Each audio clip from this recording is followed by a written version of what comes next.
My name is Rachel. I've been working as a librarian at our local library for 5 years now. Every morning, I truly loved that moment when I stepped into the library, enveloped by the scent of old wood and silence.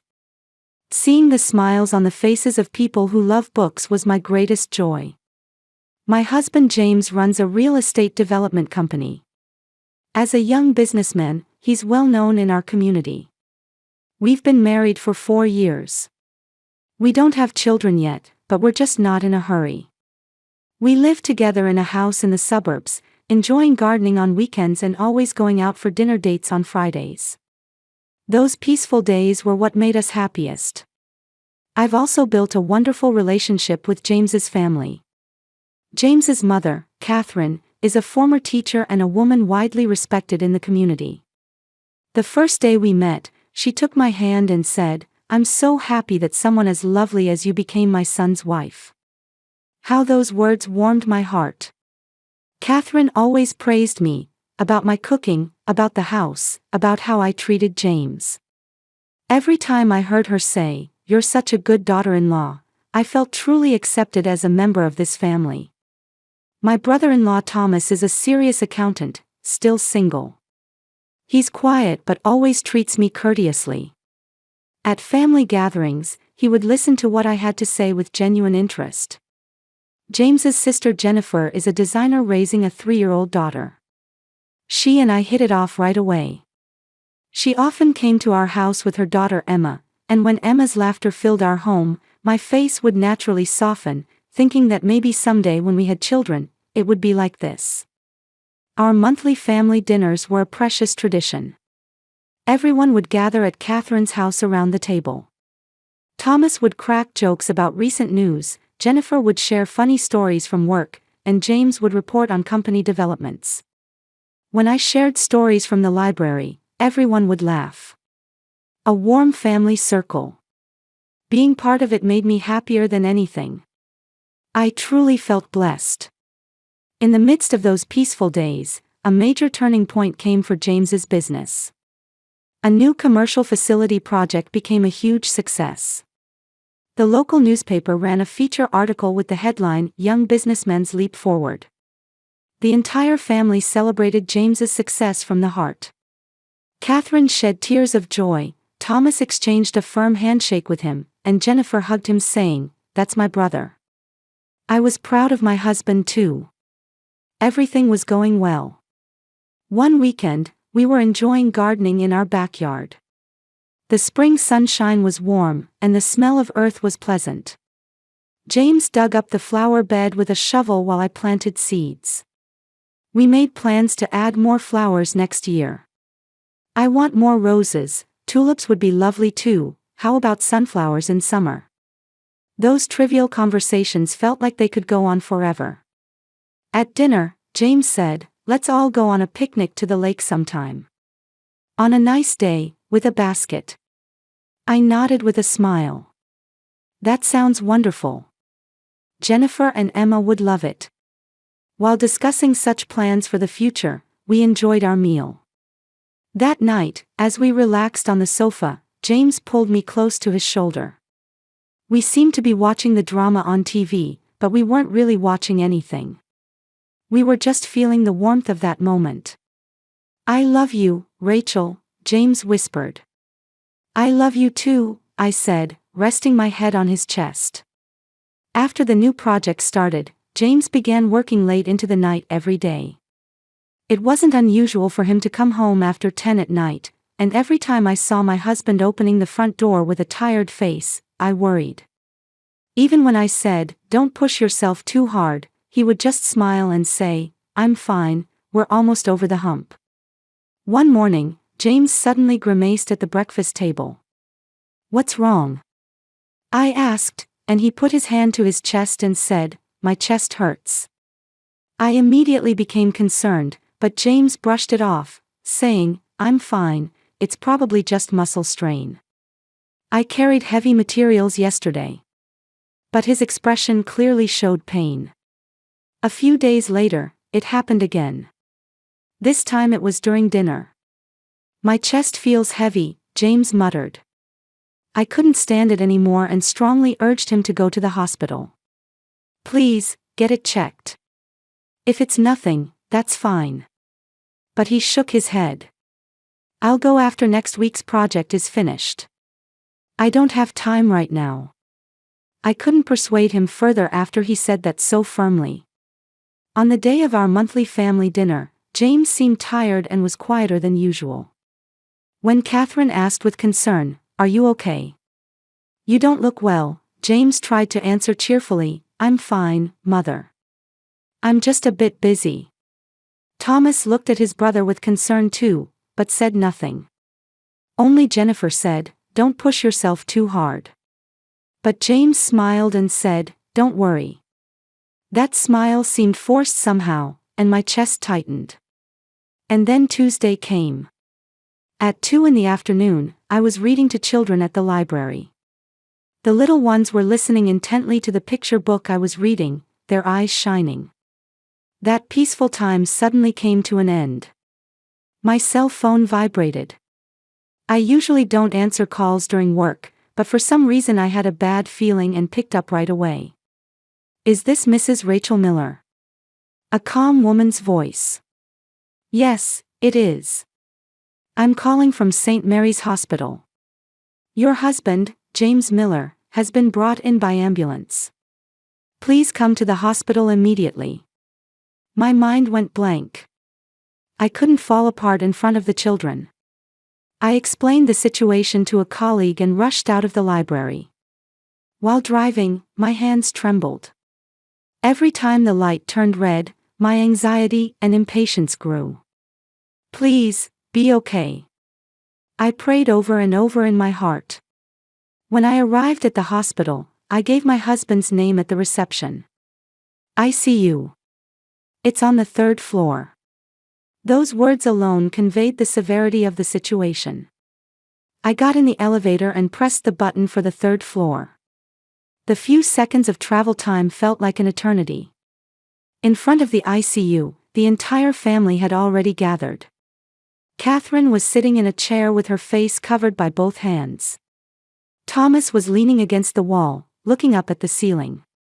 Jennifer spotted me and rushed over. Rachel, her eyes were red and swollen. "James." She couldn't say any more. The attending physician came out. Dr. Marcus Harrison was a doctor with a calm demeanor. He looked at all of us family members and quietly began to speak. "You're the Miller family. I need to talk to you." We were led into a small consultation room.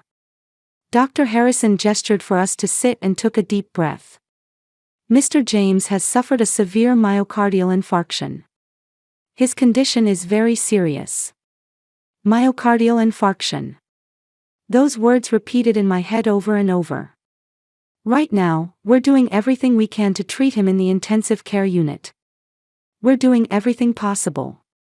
We waited outside the ICU again. No one said anything.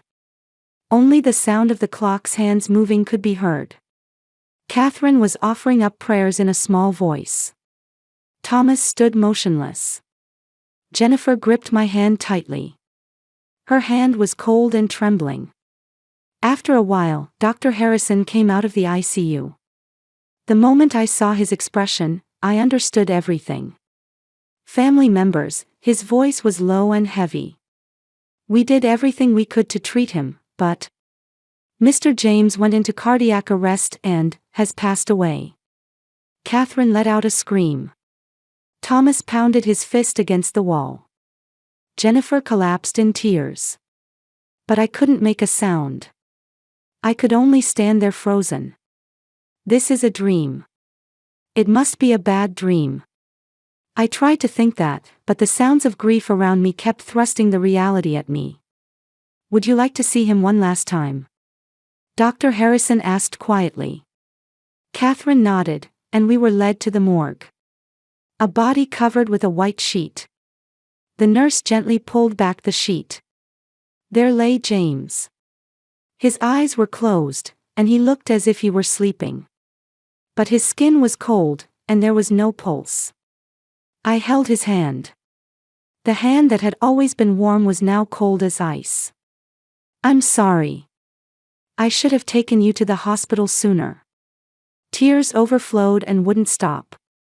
"Please, open your eyes. Say my name one more time." But of course, there was no response. The body was placed in the morgue. Dr. Harrison told us, "I recommend that you consult with a funeral home about funeral arrangements." We nodded weakly. Everything was proceeding mechanically. I can't believe it. Just yesterday, we were together. The funeral was set for Friday. As we proceeded with preparations, Dr. Harrison called us together and said quietly, "The damage from the myocardial infarction was severe, the condition of the body." He trailed off, but I understood the meaning. "I recommend a closed casket funeral." Catherine nodded. "Let's do that.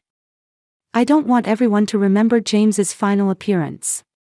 I want them to remember him as he was when he was healthy." We agreed. We would hold the funeral without seeing his face. An obituary was published in the local newspaper. Many messages of condolence arrived. Company employees, business associates, library colleagues. Everyone mourned James. While I felt the bonds of family, my heart sank into deep sadness. When Friday comes, we'll really say goodbye. Thinking that made my chest feel like it would burst. Friday morning dawned with gray skies. It was as if the whole world was in mourning. I slipped into a black dress and stood in front of the mirror. My reflection was pale, with deep circles under my eyes. I had barely slept these past few days. The church funeral began at 10 in the morning. More than 200 people attended. Company employees, business associates, neighbors, and my library colleagues. Everyone had gathered to mourn James. In front of the altar stood the closed casket. A beautiful wood-grained casket. But I couldn't see my husband's face inside. The pastor offered prayers, and eulogies were read. A friend from James's college days spoke about their memories together.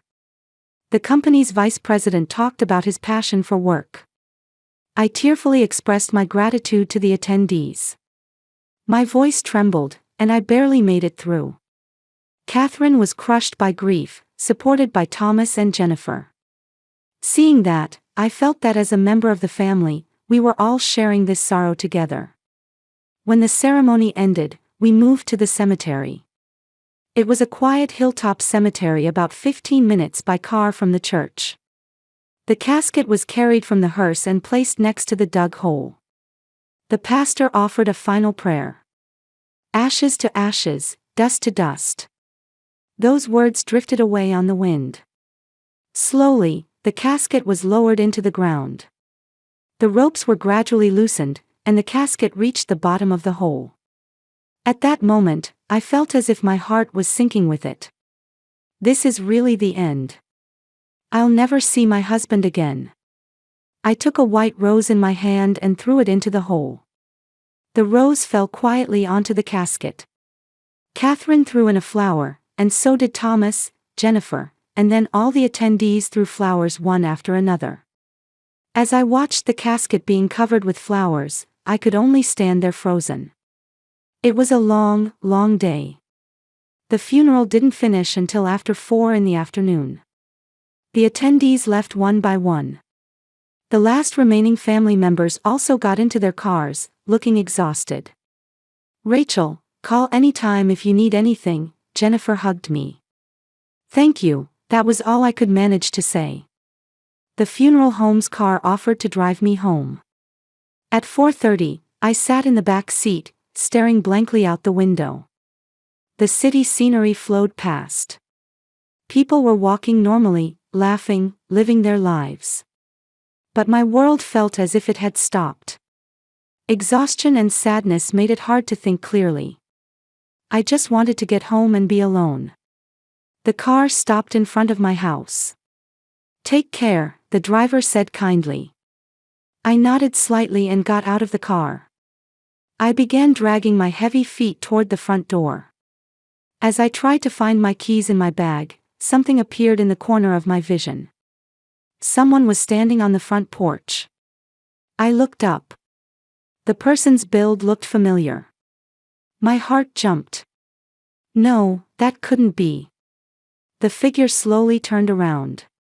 It was James. Time stopped. No, the world stopped. I stood frozen, doubting my eyes. Was this a hallucination? Had my grief driven me mad? But it was definitely James standing there. My husband, alive, moving, breathing, was standing there. Rachel! James shouted. That voice was definitely his. Leave your things, we need to run right now. My mind couldn't keep up. You. My voice trembled. You're supposed to be dead. I had attended his funeral today. I had buried his casket in the cemetery. So why was he here? At the funeral, the casket. I buried you. James rushed over and grabbed my arm. The warmth of his hand told me this was real. I'll explain later. There's no time now. His eyes were deadly serious. There was even fear in them. He pulled me toward his car parked on the street. James, what? I tried to resist in confusion, but he pushed me into the passenger seat. He jumped into the driver's seat himself and started the engine. The car took off at high speed. We drove through the residential area. James kept checking the rearview mirror. As if he were running from something. James, explain. I shouted. You died. Dr. Harrison declared you dead. I held your hand. It was cold. There was no pulse. Tears overflowed. I attended your funeral. I buried your casket. James glanced at me for a moment. In his eyes was pain and some deep regret. He paused as if choosing his words. I really did die once. I couldn't breathe. What are you saying? But I came back to life, James said, facing forward. I'll explain everything later. Right now, we need to run. Your life is in danger too. My life? The confusion grew. What are we running from? James checked the rearview mirror again. In his expression, I saw a fear I had never seen before. From my family. He said quietly but clearly. And you're being targeted too. Family. Catherine, Thomas, Jennifer. Those people who had been so warm and kind. What are you talking about? That's impossible. Everyone was mourning your death. Catherine was crying her heart out. It was all an act. James's voice was cold. They're the ones who tried to kill me. Those words echoed in me over and over. Tried to kill. The family. I couldn't believe it. I didn't want to believe it. But my supposedly dead husband was now driving next to me. Faced with this reality, I didn't know what to believe anymore. The car entered the highway. The speed increased. The sun was beginning to set on the horizon. Orange light filled the car's interior. I'm taking us to a safe place now, James said. I'll tell you everything there. What I learned. Why they tried to kill me. And why you're being targeted too. I looked out the window. The familiar city scenery was getting farther and farther away. Was the world I knew. My voice trembled. All a lie. James didn't answer. He just gripped the steering wheel tightly. That silence told me everything. We arrived at a motel 50 miles from town. An old building with a neon sign half burned out. James paid cash for a room. Can't use credit cards.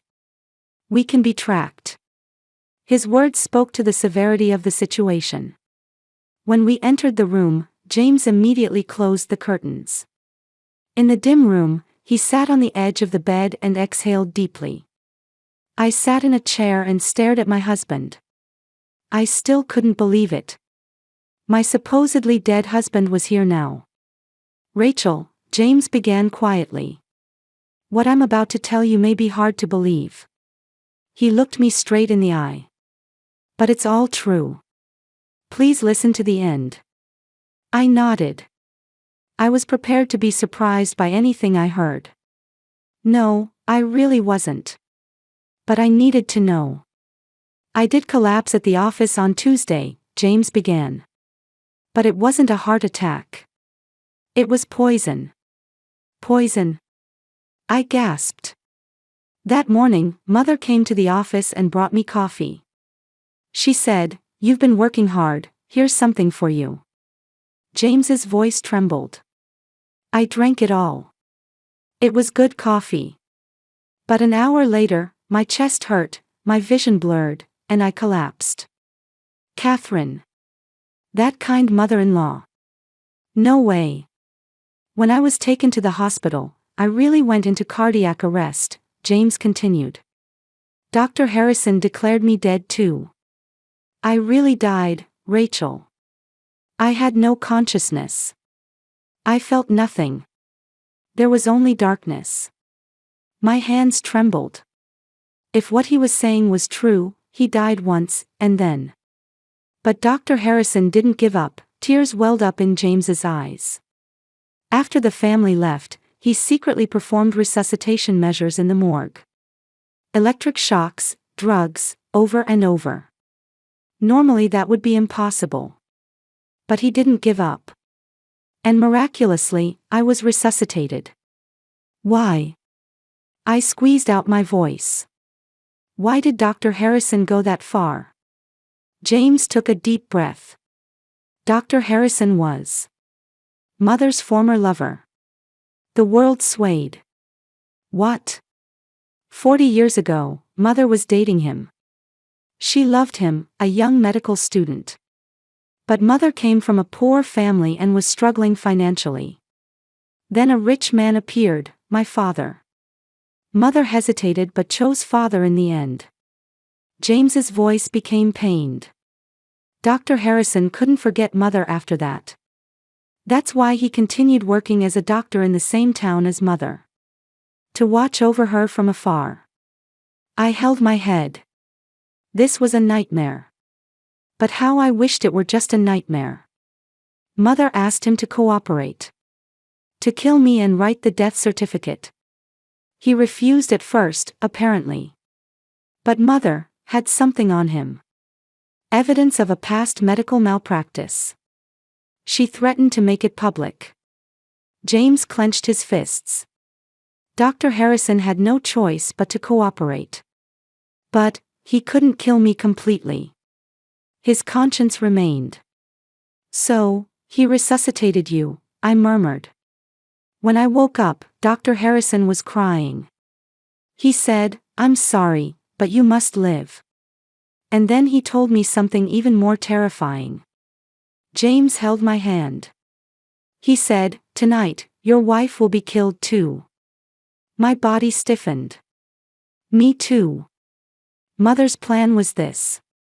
Kill me, and you inherit the $20 million estate. But a few days later, you're killed too, made to look like an accident. Then the legal heirs become my family. All the assets become theirs. Why would they do such a thing? Tears overflowed. James stood up and looked out the window. Mother has terminal cancer. 6 months to live. Cancer? No one knows. Mother was hiding it. And before she died, she tried to protect her children's future. James turned around. Mother was in extreme poverty when she was young. She had nothing to eat, froze in winter, and even when she got sick, couldn't go to the hospital. So she has this belief that life without money is hell. She absolutely didn't want her children to experience the same thing. I shook my head. But you were successful. You weren't struggling with money. Thomas has a $2 million debt from gambling addiction. Jennifer is in divorce proceedings and can't pay alimony. James said painfully. Mother tried to save everyone. By sacrificing me. I stood up and walked around the room. Was this real? The family that had treated me so warmly and kindly had actually been trying to kill us. At the funeral, were all those tears fake? Acting. All of it. James nodded sadly. But Thomas was different. Thomas? James took out his smartphone from his pocket and showed me the screen. It was an anonymous message. Tonight, Rachel's life is in danger. Run immediately. This is. I think it's from Thomas. He really loved me, his younger brother. But he was threatened by Mother and my sister, and had no choice but to cooperate with the plan. But his conscience remained. So at least he tried to save you. James turned off the screen. Without him, I couldn't have saved you. James took out an envelope from his bag. Dr. Harrison gave this to me. Evidence. Inside was a USB memory stick with recorded data and documents. A recording of Mother's conversation with Dr. Harrison. A copy of the poison prescription. With this, we can prove everything. I took the envelope. It was heavy. All the truth was packed inside. We need to go to the police. Yes, James nodded. Right away. He called the state police. I'm a victim of attempted murder. I have evidence. Please protect us immediately. On the other end of the phone, I could hear a voice confirming something. Yes, James Miller. I'm supposed to be dead, but I'm alive. An hour later, 2 police officers arrived at the motel room. We explained everything and submitted the evidence. The police officers' faces hardened as they listened to the recording. We'll get arrest warrants immediately. You two will be under protection. That night, we were placed under police protection. I couldn't sleep. Even when I lay in bed, even when I closed my eyes, those warm family smiles floated up. It was all a lie. It was all acting. At 2 a.m, police raided Catherine's home. Catherine, Thomas, and Jennifer were all arrested at once. The next morning, Dr. Harrison turned himself in. The morning news was filled with the story. Local notable arrested for attempted murder. On the TV screen was footage of Catherine in handcuffs. She was shouting at the camera. I did it for my children. What did I do wrong? There wasn't a trace of warmth left in that face. A year later, all the trials were concluded. The sentences were harsh. Catherine received 25 years for attempted murder and fraud. Jennifer received 15 years for conspiracy. Dr. Harrison received 12 years for aiding attempted murder. However, his sentence was reduced in consideration of saving a life through resuscitation. And Thomas received 10 years through a plea bargain. Thomas testified to everything in court. Mother and sister's plan, his own weakness, and his love for his brother. I loved my brother. But I was weak. Pursued by debt, I couldn't make sound judgments anymore. He said through tears. But in the end, I wanted to protect my brother. That's my only redemption. James sat quietly in the gallery, listening to his brother's words. His conscience saved us, he told me later. I can't hate him. Since that incident, our lives changed dramatically. But our bond actually deepened. We wandered between life and death, experienced betrayal, and still survived. That experience made us stronger. We celebrated our anniversary again. A small restaurant, dinner for just the two of us. Let's start over, James held my hand. This time, let's create a real family. The company is gradually recovering too. After the incident, management was temporarily in doubt, but with sincere responses and the support of employees, we're regaining trust. I continue my work at the library. The smiles of people who love books heal me. I learned something through this ordeal. You shouldn't trust people easily. But you must trust those who should be trusted. Discerning that is more important than anything. My own parents came to support us. My library colleagues too, and James's college friends too, everyone supported us. Family connected by heart, not blood. That's what real family is, we learned. The people in the community also warmly welcomed us. I cried many times at people's kindness. One Sunday afternoon, we were gardening in the yard. The autumn sunshine was soft, and the smell of earth was pleasant. This is our everyday life, James said with a smile. Ordinary, but happy.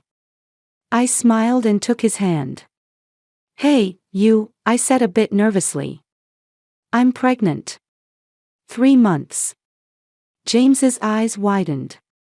Really? His voice was trembling. Really? Really, I placed his hand on my belly. Our family is growing. James hugged me. Thank you, Rachel. Tears welled up in his eyes. Let's teach this child real love. Not twisted love, but genuine love. We sat on the garden bench and talked about the future. What is family? I asked, and James looked up at the sky. It's not blood ties. It's the heart that cares for each other. But when that love becomes twisted, tragedy is born.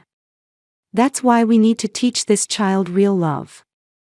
A year later, on our anniversary, we renewed our marriage vows in church. A small ceremony, inviting only close friends. In front of the pastor, we gazed at each other. Once again, we vow to love, protect, and trust each other. And we kissed. That day, I thought I had lost everything. But actually, I hadn't lost anything. Because it wasn't real to begin with. And now, I have a real family. This is my new life. This is true happiness. What is family? It's not blood ties. It's trust, affection, and hearts that care for each other. Sometimes, those connected by blood can be the greatest betrayers. But those not connected by blood can become true family.